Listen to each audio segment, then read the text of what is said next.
How to get a return shipping label on Amazon. First, open your orders.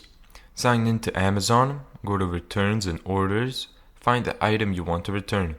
Amazon lets you start most refunds from your order history.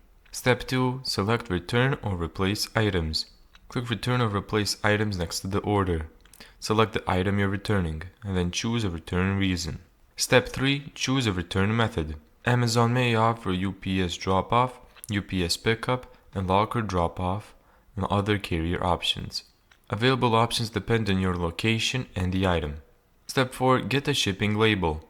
After confirming the return, download and print the return label or receive a QR code that can be scanned at the drop-off location. Amazon will provide whichever option is available for your return.